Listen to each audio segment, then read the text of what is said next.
is entering the era of hyperconnectivity due to the widespread adoption of artificial intelligence. Artificial intelligence, connected mobility, 5G and 6G networks, emergency networks, and many other technologies that will transform our lives can only exist if Europe invests in a robust and resilient infrastructure. How is the telecom sector preparing for this future? There is a rise in demand, but insufficient network density. Europe needs 100 billion investment by 2030. In this context, telecom operators are consolidating to build bigger companies able to face the investment challenge. And Cellnex will allow a more efficient and sustainable deployment of network infrastructure to close the gap with other continents. Telecom infrastructure companies have been vital for making the 5G investment in Europe, and in the last part of the decade, they will represent a cornerstone for the further 5G network expansion, modernization, and densification. Mobile operators consolidation seems to be the factor that will make possible the recovery of the European mobile sector in terms of infrastructure modernization. Is it a threat or an opportunity for the European infrastructure companies? The operator consolidation process is a net positive for our industry, since it will create stronger operators investing again on their networks and moving the competition from price to quality. When consolidation between operators happens, the infrastructure company must accompany this process, working together with their clients.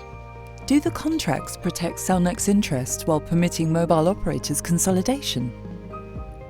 The majority of our contracts are regulated under the so-called Master Service Agreement, which are based on two major principles.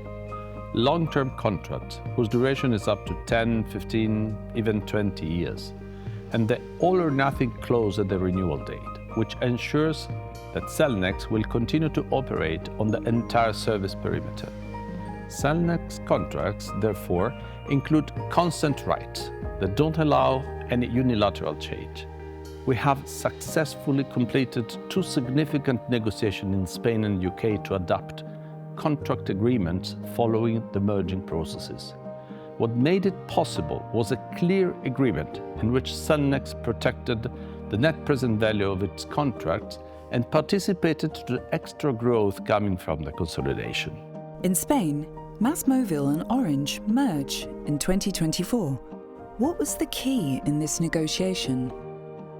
The key was that we were able to accommodate in the new agreement both the requests of our clients and our needs. We reached a win-win and future-proof agreement by granting the rationalization and the optimization of the combined two networks in exchange of additional services. Results at the end of 2025 have been better than our original plans.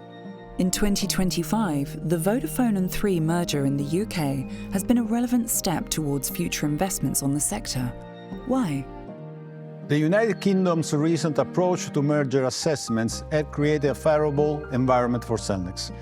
This has enabled the company to capitalize on new opportunities and support the modernization of Europe's digital infrastructure. These include urban densification and indoor connectivity. According to a recent GSMA report, over 500 spectrum licenses are set to expire in Europe within the next decade. The report highlights that reforming renewal policies could save operators up to 30 billion euros, enabling the faster deployment of 5G standalone networks and helping to close the investment gap. Which role will Cellnex play in the future?